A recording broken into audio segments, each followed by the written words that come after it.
Nice start. Good, charming start, right? We do it.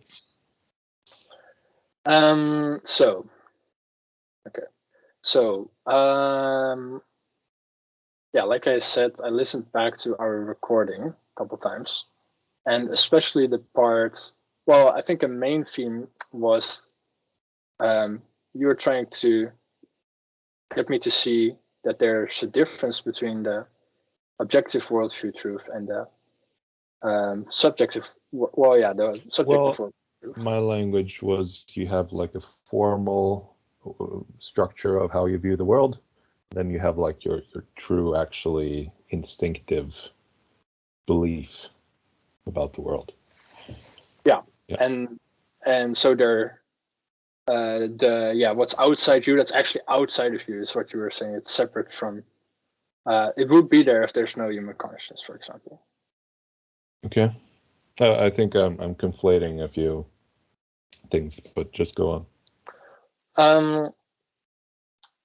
Well, okay. So, I think I wasn't fully grasping that point in our last conversation. Until sort of towards the end. And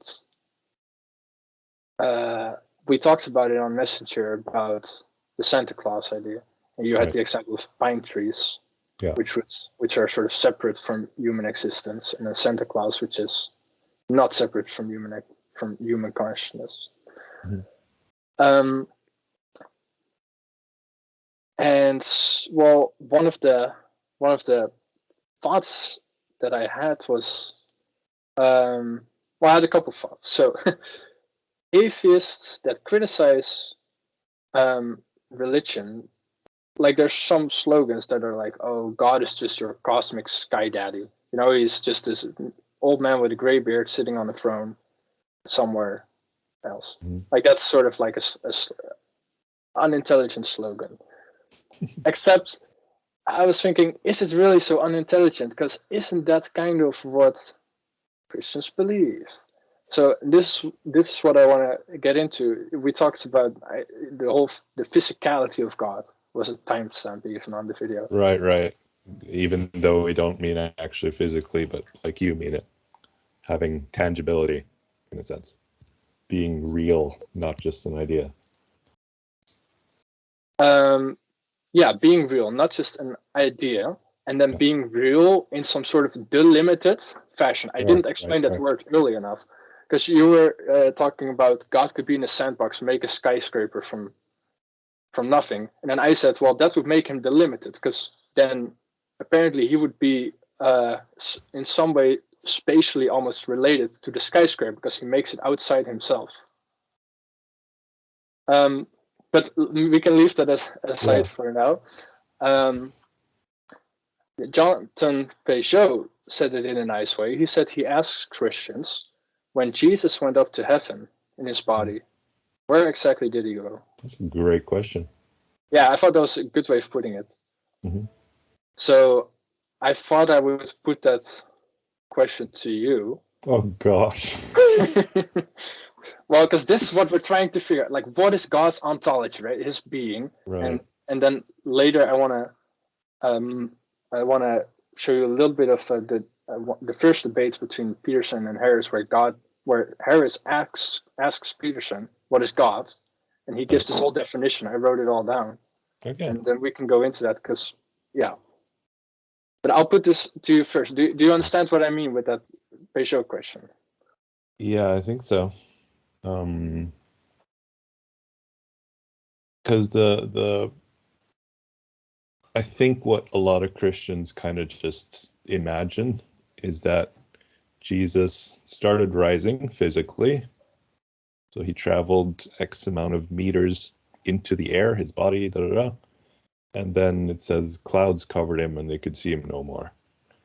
I don't think that Christians think that he kept on rising physically until he just like whoop out of the atmosphere and then like ended up in some planet. And that planet, or maybe he crossed through a wormhole and got to like physical heaven.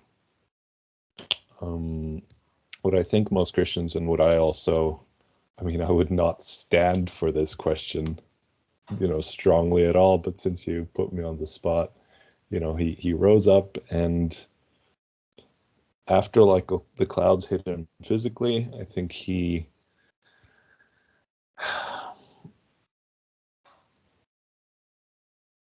in a sense the wormhole idea, except he didn't go to somewhere else in space, he went to another dimension. Like that's Right. what I'm imagining. I'm not saying this actually happened. I'm making no claims about that because I have no idea. But yeah, what I'm picturing, envisioning is that he went through some portal into a different realm called heaven, or the spirit realm, or a non-physical realm. Okay, but then do you see my problem with the word non-physical? Because it often sounds like Christians are still imagining some sort of Physicality. Sure. Yeah, because if we define physicality by so spatial relations. physicality. Well, physicality denotes atoms, denotes everything that has to do with our building blocks, right? Of material, maybe. Sure. Because it doesn't have to be atoms, right? And I think what all of us are imagining is spiritual atoms.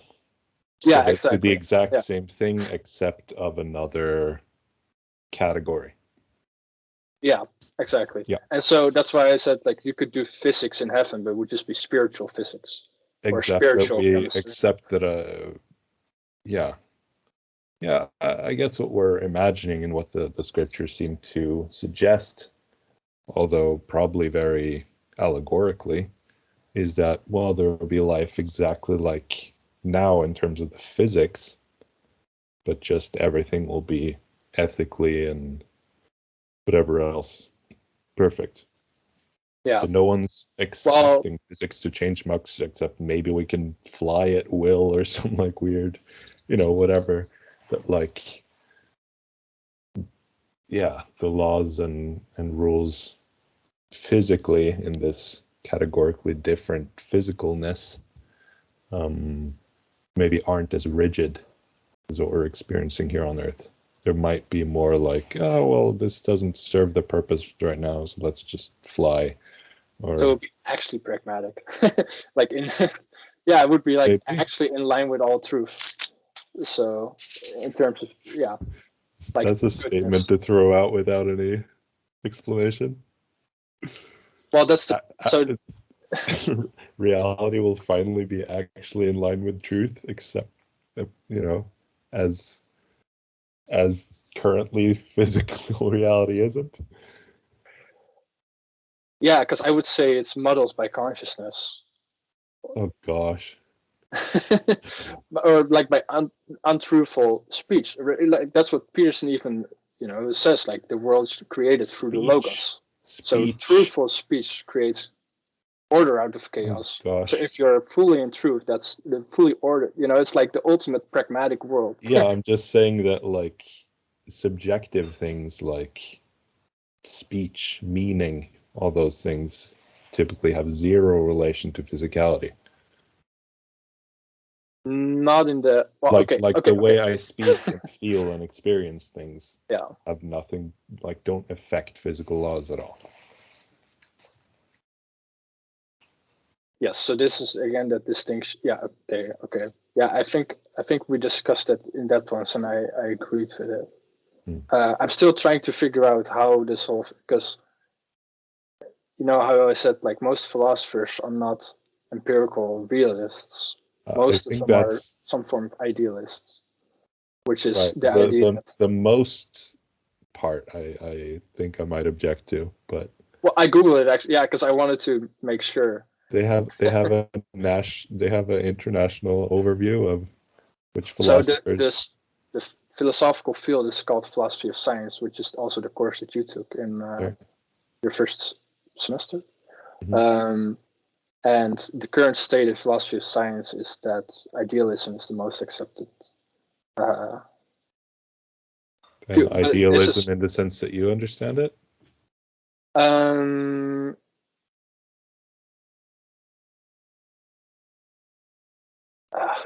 in the sense that true knowledge, like in the Kantian sense. So that because I just had the third philosophy of science course of my philosophical studies, which is also the last philosophy of science. Mm. And the whole point of this course is that the Ding an sich can never be known. So we're always on a level that's not really addressing the actual Ding an sich. Yeah, we never truly see the atoms or constituent parts or the pine tree. We see the pine tree, we don't see the Ding an sich. Yeah, exactly. So yeah, but it's a good point. Like I don't know if that means that what I was going to say is that it means consciousness is at the bottom of reality. So, and that's kind of informed by the quantum experiment, the double slit experiment, because that was I remember seeing like the double slit experiment in a YouTube video years ago, and I was like, holy, there's like consciousness, and that's not really, like, it doesn't have to be a conscious observer. It just needs to be something performing a test camera that makes it. Well, but then you can wonder, well, who's looking at the camera replay? So it might even go back in time. That was one no one needs to, like the.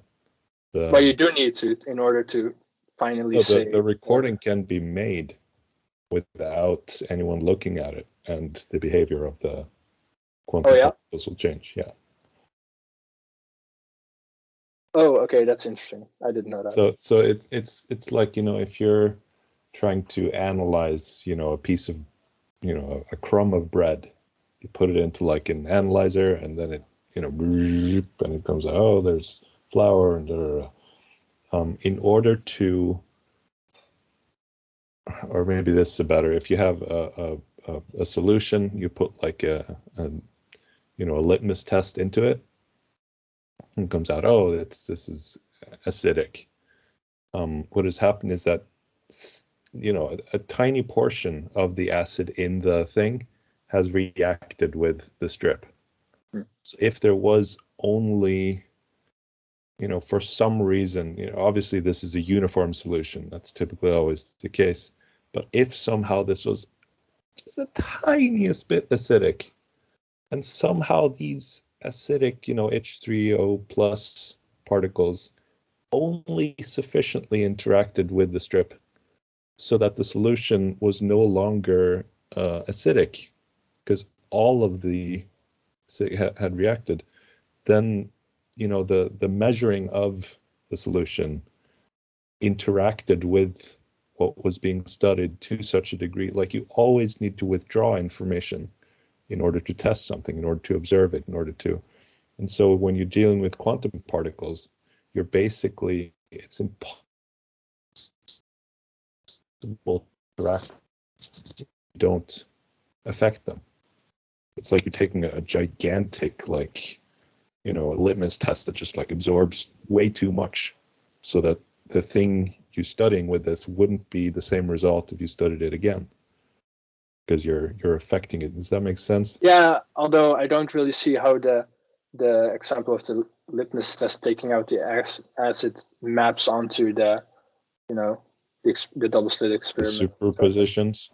Well, basically, it's they're capable of, because they consistently change their behavior, right, with an observer or without. With something because basically, the fact that it forms a wave pattern doesn't, like, it means that individual particles behave very strangely. And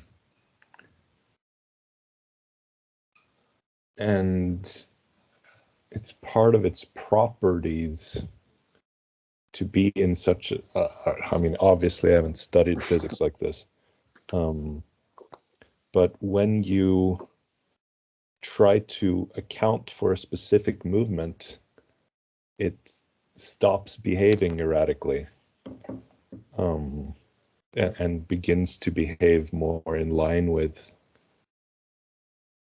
because you can't,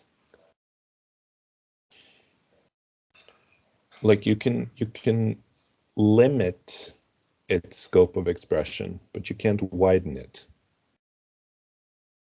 Like, naturally, unobserved, unaffected, it'll behave like a wave. But observed, it will always behave like a particle. You can't cause it to behave more like a wave. So you're limiting its expression. You're taking something out of its possibilities. You're not actually. I don't know. I can see that. I just don't know, like, what exactly are you taking out? You're not directly You're taking out optionality. You're taking out the superposition. Why does freaking why do quantum mechanics exist? Yeah. Well, so, but it was some sort of indication that consciousness has some effect on something. Well, although I guess the camera consciousness isn't. It's the that we're interacting with it at all. That it's being interacted with in a way that limits its expression.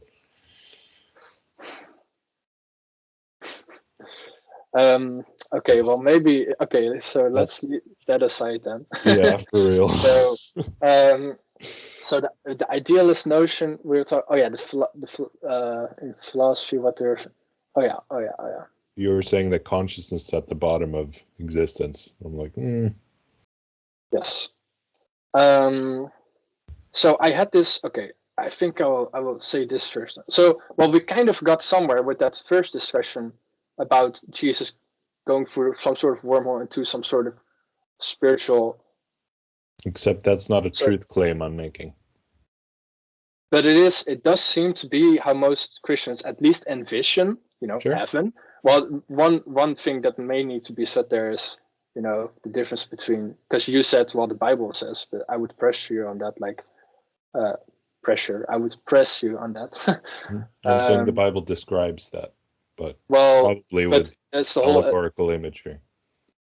So yeah, but I would press you on that, especially calling that heaven, because the Bible calls that typically, right, the new earth, new heaven, and how to interpret that is far from clear, and there's many different interpretations.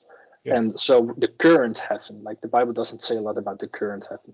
Like, you would have the Lazarus, but that's clearly metaphorical. The parable of Lazarus and the rich man.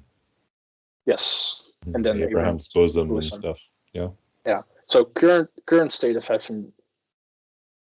Well, and then there's divisions by the prophets in the Old Testament. And I was trying to look it up because there's in Revelation it talks about heaven with the sea of glass and the purple, all that. There's a whole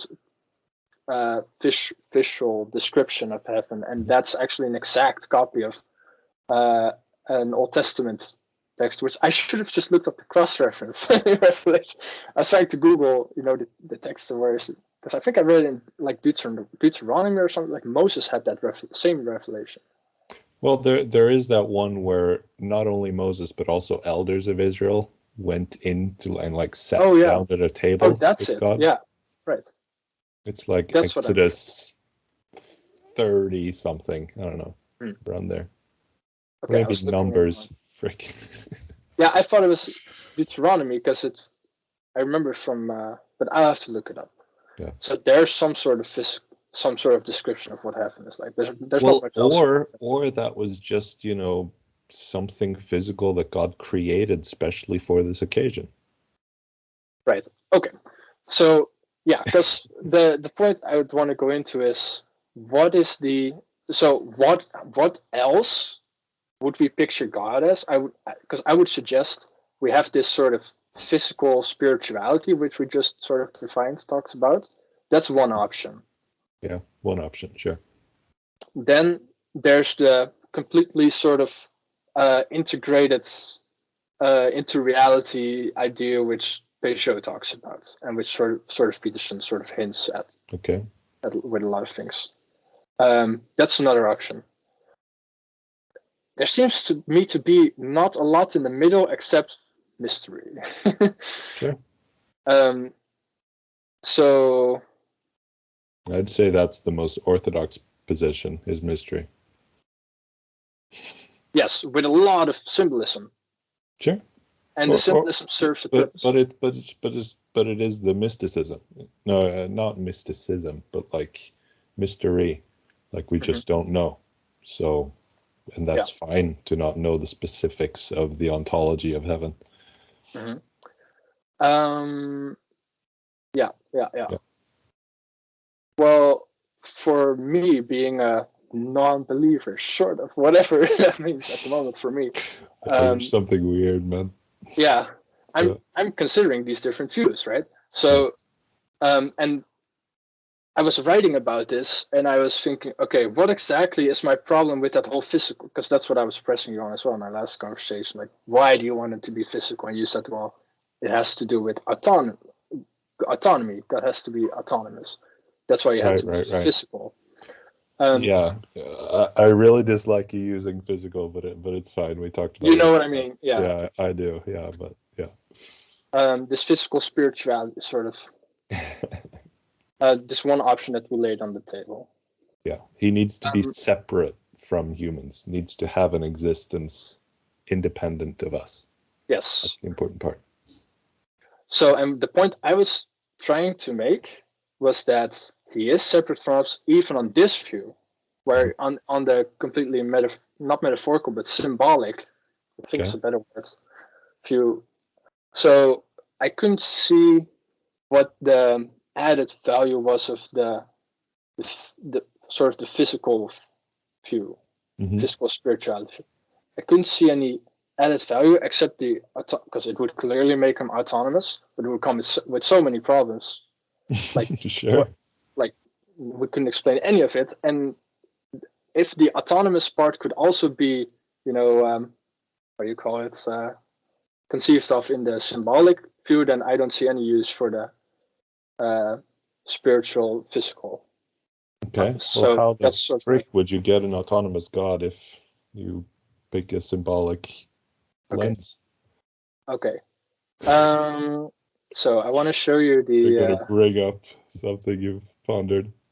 Yes, this is exactly how I imagined this conversation going, sort of. That's good.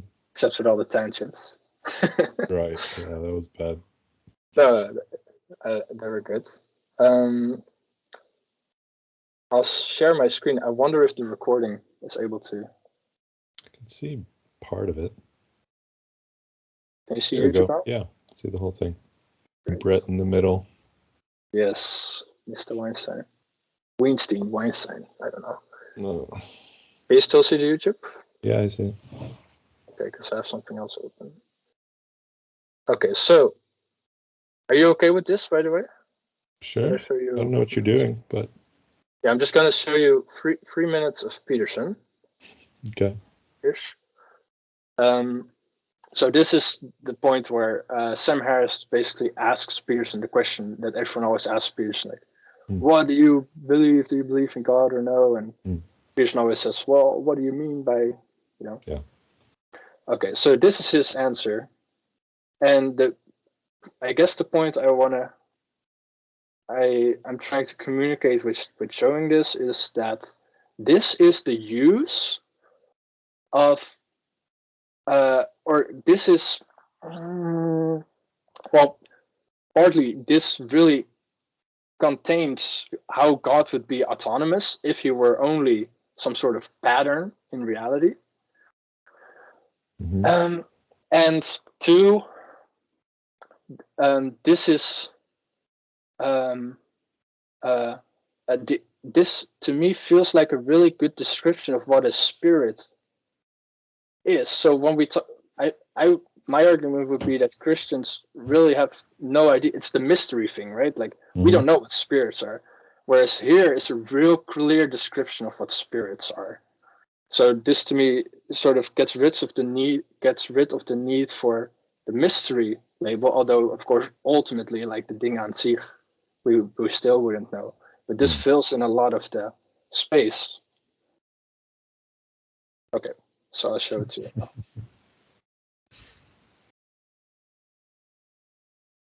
Can't hear anything. Oh, you can't hear? No. Oh, I think I have to turn that on with the screen share. There's an option usually. Let me stop sharing. I hope it works.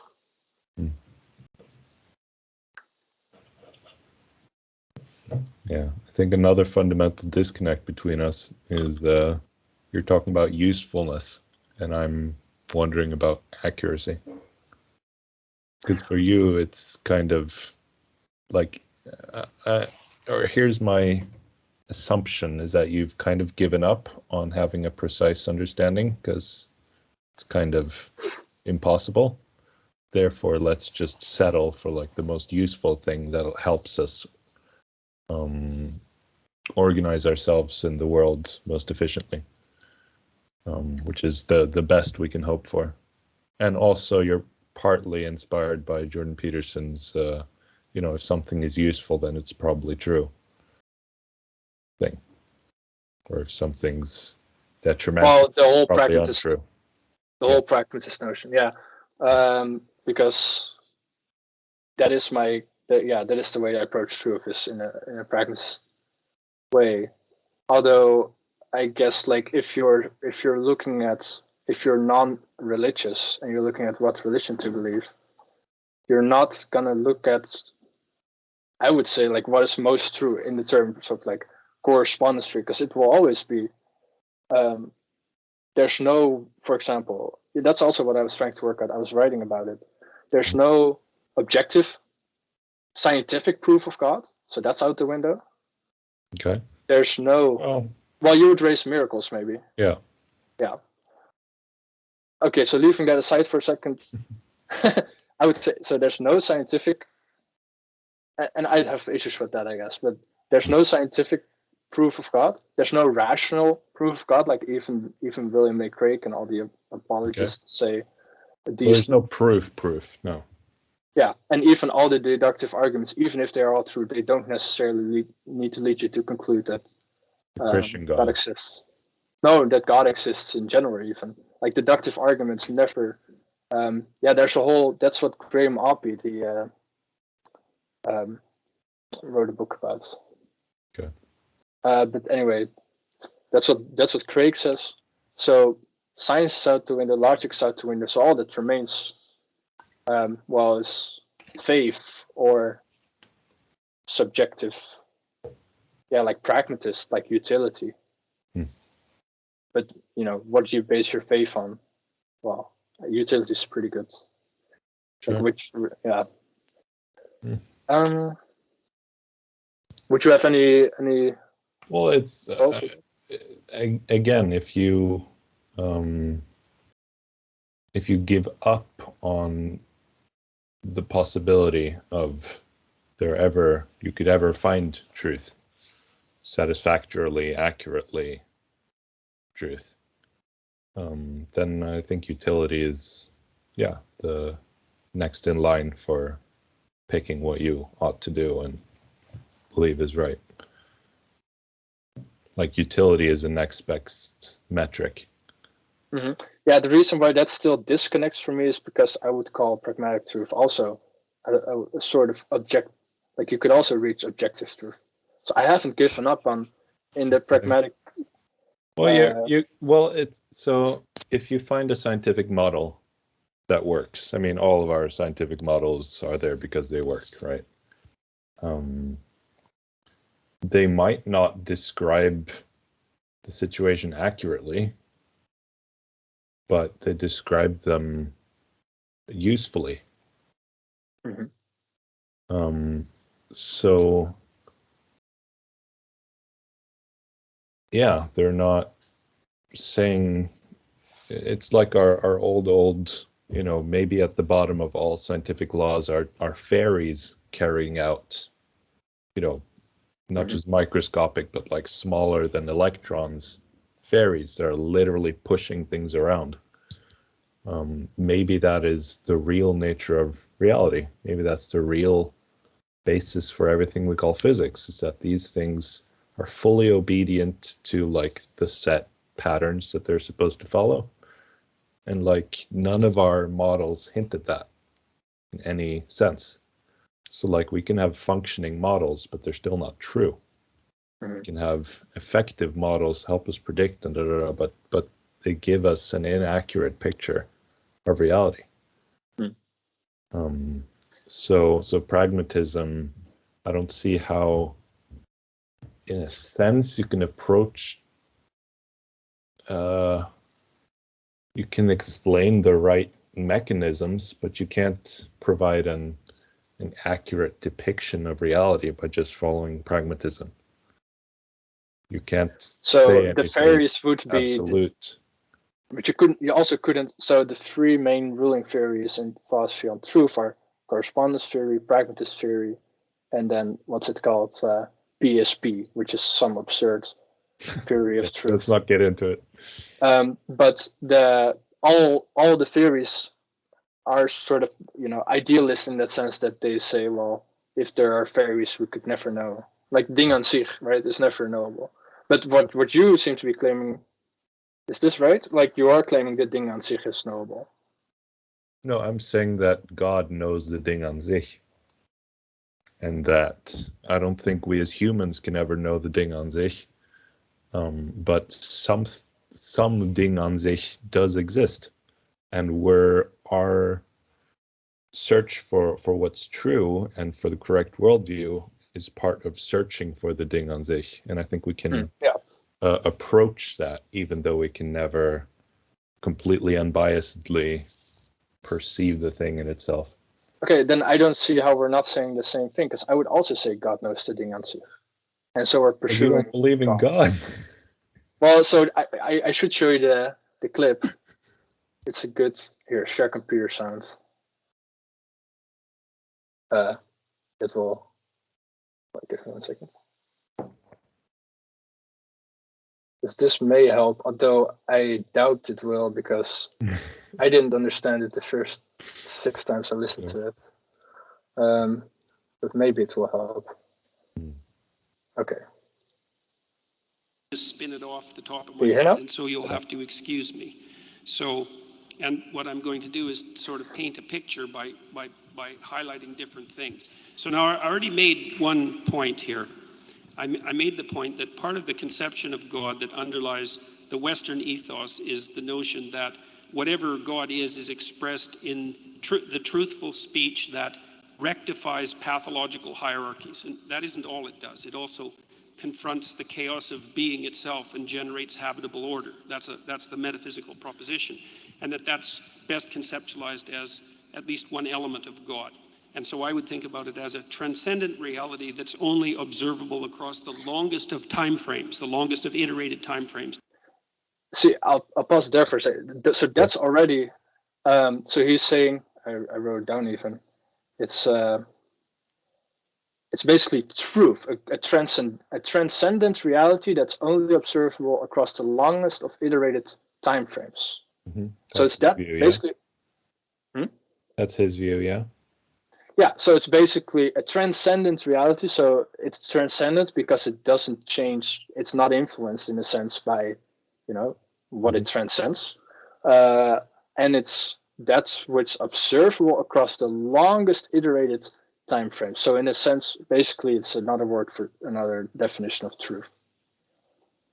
And that's objective. Wait, was he asked about the nature of God or the nature of truth? Nature of God, and he says this is one element of God. And now after this, he goes into all his definitions of God.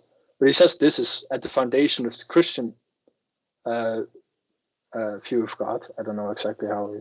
Okay, that's a claim. Yeah. Well, probably doesn't matter. But do you see how, like, this definition, for example, already of God already makes it sort of like going towards objective truth that you can observe. So I think you can. I feel like in the sense of moral truth, like ideas that are good and bad. I think that's what he's so like. good reality, good approach to reality, good way of organizing yourself in the world can be discovered like this. Mm-hmm. But I don't feel like he's so and he'll go into that as well. Mm-hmm. But also perception. So that's one of his other arguments as well. Look at what perception is. It starts out, well, he has this whole explanation in the other debate. It's very interesting about how perception developed itself through evolution and how it started out and how it's then linked with motor. Well, it doesn't matter. But basically, perception, if you think about it, if we take evolution to be the case, then Mm-hmm. our whole interpretation of reality sort of adapted itself to reality. Right? It tried to. Our interpretation of reality adapted itself to reality. Yes, because we are constantly in our everyday language, sure. Well, what do you mean in our everyday language? Well, I don't think humans created reality. I think we discover it. Yeah, that's exactly what I'm saying. So reality is out there, and evolution. Well, so conscious creatures develops according to their environment. Okay. Right? And they interpret it, and the creatures who were best able to interpret their environment, basically, they survived. So the system kept upgrading to accurately interpret reality. So it's not just morality; it's also like all of perception. Well, interpret reality in a way that was conducive to survival and reproduction, not interpreting reality in sense of accuracy. Just how is that? Yeah. like so for me, if some child is dropped into some huge experiment with the course of their life where they're rewarded every time they solve a math problem, they might think that reality means when you solve a math problem you get food. They might think that is a fundamental aspect of something good happens when you do math. Or they might learn that whenever I yell someone in the face, maybe they're trapped there with some other people and they mock someone and then they're rewarded for it later that day. And that's a consistent thing because the designers of the experiment sorted it out that way.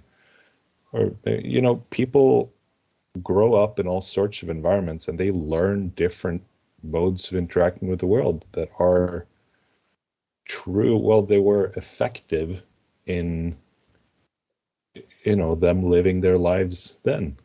Mm-hmm. That's why people learn to be fearful, to be non-confrontational, even though that's detrimental to their lives later on. It's not that it was true, it was just useful.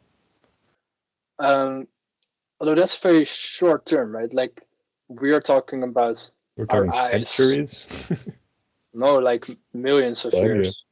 So our eyes are adapted. Like we all see the same thing. Excuse some color blindness and. We receive the same light sensory input. Right. Sure. Right, and we interpret it in the same way. Well, that's arguable. That's one of the things you questioned, about our internal states. Right. If someone smiles at you when you're walking past them on the street, someone might interpret that as, oh, they're mocking me or they're amused because I have something weird on my face. Some people think, oh, they're flirting with me, or we apply meaning differently. People have different. Agreed.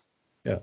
So, but the things that are consistent are, so the things that get closest to universally agreed upon is, that which science concerns itself with, so the objective world. Okay. And then the argument that's laid out here also partly is morality is the other thing. So what did he say about the objective world? That's See, I don't think that just because humanity survived the best, that we necessarily have the best grasp on the true nature of reality. I think that's a flawed argument. It's likely, it's absolutely likely, but I don't think you can make that claim. Yeah, you cannot make a claim, maybe. It's a ding aan zich thing then. Yeah. Okay. I'm gonna watch this back and then think about it, because I'm not getting anywhere right now in my mind. Okay. So I do want to show you the rest of this definition. Yeah. To your point. So here's some propositions, and they're complicated and they need to be unpacked. So I'm just going to read them, and that'll have to do for the time being.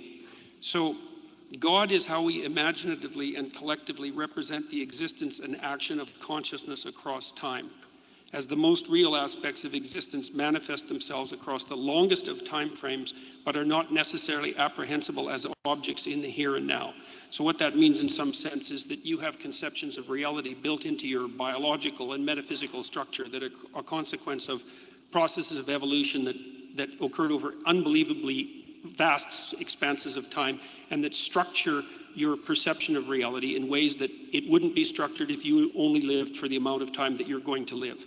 And that's also part of the problem of deriving values from facts, because you're evanescent and you can't derive the right values from the facts that portray themselves to you in your lifespan, which is why you have a biological structure that's like 3.5 billion years old. So God is that which eternally dies and is reborn in the pursuit of higher being and truth. That's a fundamental element of hero mythology. God is the highest value in the hierarchy of values. That's another way of looking at it. God is what calls and what responds in the eternal call to adventure. God is the voice of conscience. God is the source of judgment and mercy and guilt. God is the future to which we make sacrifices, and something akin to the transcendental repository of reputation. Here's a cool one if you're an evolutionary biologist. God is that which selects among men in the eternal hierarchy of men. So, men arrange themselves into hierarchies, and then men rise in the hierarchy. And there's principles that are important that determine the probability of their rise. And those principles aren't tyrannical power. They're something like the ability to articulate truth, and the ability to be competent, and the ability to make appropriate moral judgments. And if you can do that in a given situation, then all the other men will vote you up the hierarchy, so to speak, and that will radically increase your reproductive fitness. And the operation of that process across long expanses of time looks to me like it's codified in something like the notion of God the Father. It's also the same thing that makes men attractive to women, because women peel off the top of the male hierarchy, and the question is, what should be at the top of the hierarchy? And the answer right now is tyranny as part of the patriarchy, but the real answer is something more like the ability to use truthful speech in the service of, let's say, well-being. And so that's something that operates across tremendous expanses of time, and it plays a role in the selection for survival itself, which makes it a fundamental reality. Jordan, if I can I just cut in here with one question? Stop. So. Yeah, so I would say, he's arguing for a God implicit to human experience, inseparable from human consciousness. And that's not theism. That's a pragmatic attempt at unifying the experience of God that many people have. So it's not Mm-hmm. so much relating to, it's not talking about how the world came to be. It's talking about the perception of people. Yes. Yeah. But it's also talking about how the perception of that people share came about. That's sort of kind of seems like the fundamental thing. So in terms of both morality, but also perception of the objective world, and just the patterns that we are structured along. Mm. So that's why it does seem that it's because why why is our morality so shared and aimed at the same thing? Because social repercussions if you don't. Right, but like why? And because we dislike chaos, too much of it. We try to diminish the amount of chaos that's around us. We prefer comfort. And well, why do we prefer comfort? Well, yeah, it sort of goes into that, right? Yeah. Because you could be in a brave new world.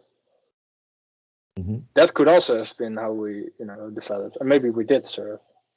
What do you mean it could have been how we developed? We could have developed to enjoy short lives, for example, or to enjoy suffering. Like, is a cortisol, like, for some reason, survival is... It's not logical in terms of evolution that we would evolve. Yeah, so, but he would, I think what he's kind of trying to say is that even the principle of survival, that's one of those things that's a transcendental reality that's, across the across the longest iterated time frame, that's there. But why? And how is that not our conception of God? Because God is intrinsically linked with the idea of eternal life, which even goes beyond. So it's like ultimate survival. Yeah. Well, I keep struggling to like what are you arguing for and what am I supposed to be defending? Because I tried to argue about like theism, and then Jordan Peterson here isn't engaging that in a real sense. He's addressing the experience people have of believing in God, not whether or not God. And I think I haven't seen all of those discussions, but that seems to be Sam Harris's continuous like frustration that like you're arguing for concept of God that is fundamentally different than every other theorist. Yeah, exactly. So, but that's the point I'm trying to. That's why I try to get you on the physicality thing. Okay. Because this is Peterson's exposition of ontotheology, right? God's ontology. So I'm making the claim that theism has just completely lacking and maybe not inconsistent, but unnecessarily humanistic view of God. That's according to Peugeot, not in the Church Fathers, which is something I still have to look at. I'm not going to take him on his words on that, but would be interesting. And well, that was what I said at the beginning before showing this. The point I'm trying to make is the second point I was trying to make is that this is a very interesting explanation of how a spirit could exist. So yeah, God's ontology. Well, again, exist is used very differently than how I would use it.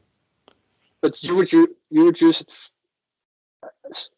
or theists use it in that physical sort of way, which is just to me, there's no added value of looking at it like that. So the other no added value, except we think it's true. I think that's the way it actually is. Yeah. So, and I would say there's not even good arguments to say there's so no scientific arguments, no logical arguments, not necessarily based on revelation, because I would say Scripture is far from clear about what a spirit is. Okay. We can only talk about maybe its instantiations when it came down to earth, right? Because that's all that's in the Bible. That's all that's the revelation of God is, well, God being on earth. There's not really a revelation of heaven. That's what I said earlier. And the only ones we have are through human subjective lenses anyway. And then you mean outside of the Bible, or? No, I'm saying like the depictions we have of, say, heaven are written by, John from what do you mean where it was from. Yeah. Yeah. Yeah, so, and like, then it's not like we have scientific readings or anything that we can look at and perceive scientifically. It's all just, okay, this person experienced this as that, and somehow, to try and pull objective truth claims out of that is really dubious. Yeah, and even then we haven't even started on the question on how much of it was meant to be metaphorical. Yeah, well, that's kind of the thing. Yeah. Okay. So I'm saying the idea that all Protestants have is void and not necessarily, it's not useful for anything. It runs into a lot of contradictions. It's not necessarily based on the Bible. Not useful for anything. That's what I'm trying to say. Like, it could account well for the story of the autonomy, but then it has all these other contradictions, which this sort of symbolic representation of spirit or God also accounts for the autonomy part, and it's you still haven't gotten to that. A sensible way of looking at what is spirit. So the autonomy, well, so why do we have this? What is that evolutionary principle? Mm-hmm. It was there before humans, in a way. Before historical consciousness, yeah. Yeah, because it steered what consciousness became. Okay. So that's Christ, in terms of morality. That was in such terms a of morality. Petersonian thing. Yeah. I assume that half of what I say is. But in terms of morality, if we, because I said that to my dad recently and my mom when they were here, I gave them a whole monologue about this kind of stuff, like 20-minute monologue. And good on them for listening for that long. Yeah. They didn't have much to say yet, but that wasn't expected. But I said, well, no one really questions. People question the historical existence of Jesus, all that, but they don't really question the idea that he was without sin.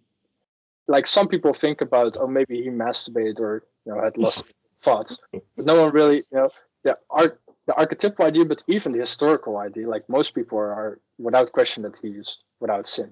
So it's kind of interesting. Not non-Christians or like Muslims, I guess. Oh, but secular people don't think he was perfect and flawless in every way. They think he was very, very good. But when, even they, or I don't know if they would talk about it that way, but if you're talking about someone who lived a sinless life, who comes up in your imagination is Jesus, because that's sort of what he is. Sure, but that's Christian language already. Yeah, but and this is kind of gets to piece, which I'm also starting to understand more and more, is it might also pick up about Gandhi. The Bible being it. Gandhi is another contender. Yeah. But that's kind of language is the cliche. Mother Teresa was put in the ground by Christopher Hitchens. Yeah, no, but I'm saying she's also on people's lips when talking about, a perfectly good person. Yeah. And I think that is what Peterson is talking about when he talks about the Bible being at the bottom of Western culture. It's this kind of language, Gandhi is now introduced and Mother Teresa. So that's what I mean by autonomous. So that's what I also meant when we talked about. What did you mean by autonomous? I've said it 3 times. See, this is the difference. Yeah, I'm not catching how you're talking about the same thing I'm talking about. That principle which guides the evolutionary process, for example. It grew out of humans. No, it steered. It didn't grow out of humans. It steered the process of consciousness, right? Because that's what evolution is. Where did that come from? Yeah, exactly. Yeah. So that's God.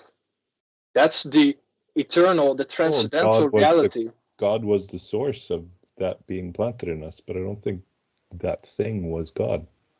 It might have been one of his doings. Yeah, so that again gets into that sort of wanting to separate God from, and I don't see the purpose autonomy. of that. That's the thing. But this is also autonomy. But you just said I was trying to separate God from, as if that was an issue. something you objected to. Yes, I do. Okay, I do object to that. That's at the crux of me saying that he needs to be autonomous. But do you see how he's also autonomous if he's not separate from that principle? That's what I'm saying. Well, you run into either God came into being through humans having this tendency, or he existed prior to humans and, instilled this tendency in humans in the pre-conscious time. So neither, in my perception. Okay.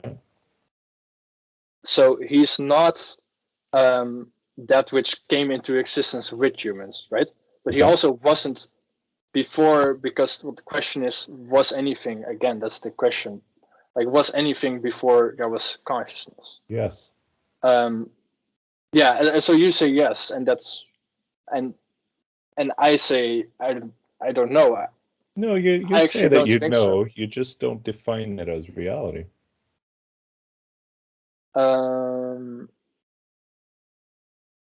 Like, you can definitely point to some part in, say, the life of the universe, and you can say, oh, here was a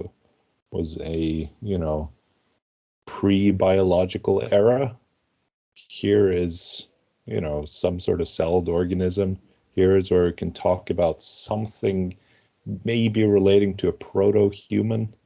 Here is where we can do it, and yeah, at some point in there, what you call God started steering or inserting itself into humans. Do you think the same? Do you think God is involved in the development of praying mantises, like he is with humans? That's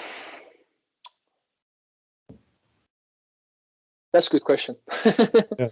Yeah. I don't know. I'd have to think about that. Because or do we think there's something separate about human evolution from other animals and insects' evolution?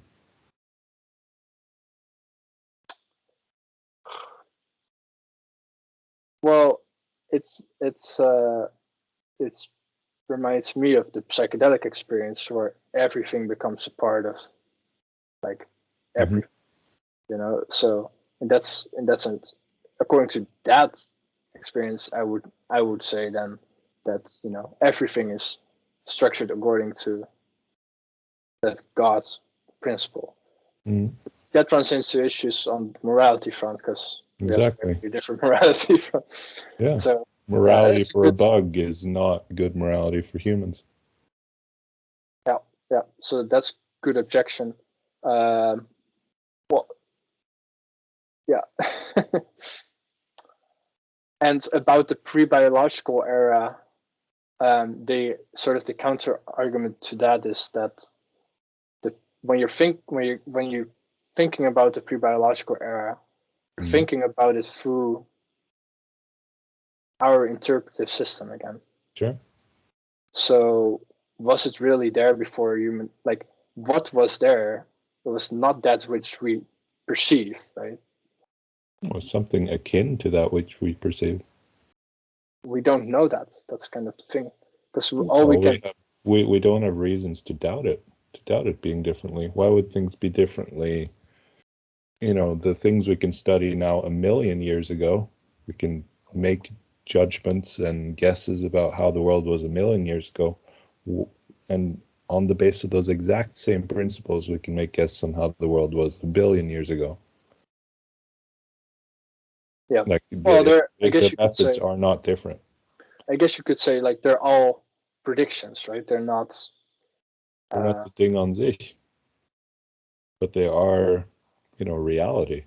But are they still even reality? Like, why do our necessary? That's the whole. No, that's a crazy argument. But does something exist without humans being aware of it? Yeah, that's the question. I say definitely yes, and I feel like you would too, but due to well, this I would say worldview, you might not. conceivably no. Yeah, exactly. Yeah, but I could conceive because we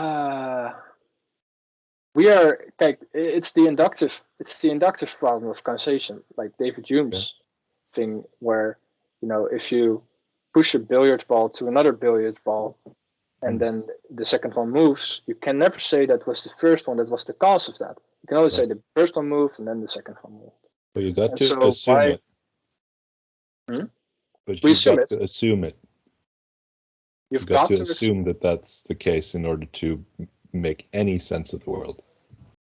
Or else you're of our perception of the world, right? Mm-hmm. So that's contained within our perception. So then we don't necessarily need to stretch it back to before human perception, especially on the pragmatist. I could use geology to know something about the world 5,000 years ago. That's within the historic era. Would that be any different, or 2,000 years ago, even better? Would my judgments about the reality then be any more real than my judgments about the world 50,000 years ago? Based on those same principles, isn't my guess equally valid and truthful? Well, there is a difference between a geological interpretation of history, or however it's called, of 50,000 years ago, or of pre-human existence. Why? Because did something happen to the world once humans started perceiving it? Well, maybe there's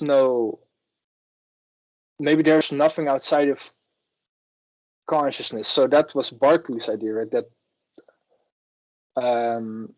we project the world, basically. So it's all coming out of that's the ultimate idealist view. It's a brain in a vat, basically.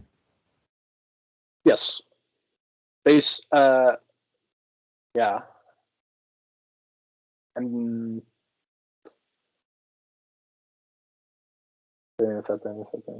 but not there. But there, you're not a brain in a vat. Like that's what the machine is experiencing. Yeah, you're not even a brain. Yeah. Your pure perception is all that exists.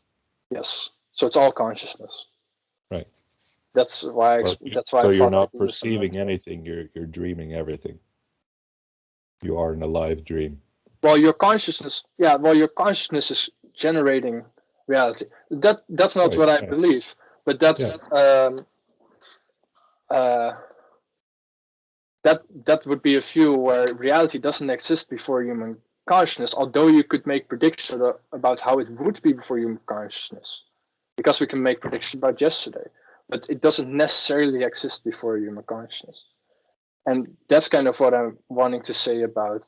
No, but what is different about judgments made about yesterday and judgments made about 50,000 years ago using the same methods? What is different about the discoveries? 50,000 years ago, there were already humans, right? Okay, but is there something different about the measurements taken 50,000 years ago and measurements taken of the time, say 500 million years ago? Well, they're not really they're measurements. They're sort of like, this was a debate I always had when I was still a young Earth creationist. Mm-hmm. It was like, well, how do we observe stars that are millions of light years away? Well, God put them in place so that they had already all that light traveled. Sure. So it would be kind of that. No, but it sort of sounds like you're saying like nothing existed before humans perceived it. But then you're also saying that evolution formed us before we were conscious. And it's kind of, I don't quite, because I don't think you're arguing for boom, the world suddenly existed.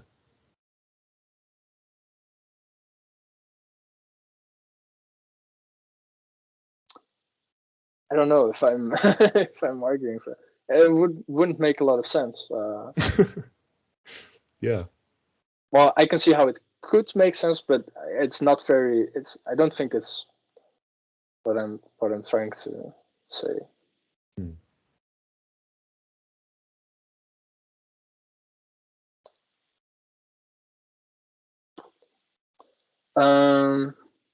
Okay, well, maybe the recording has been going for 1 hour and 5 minutes.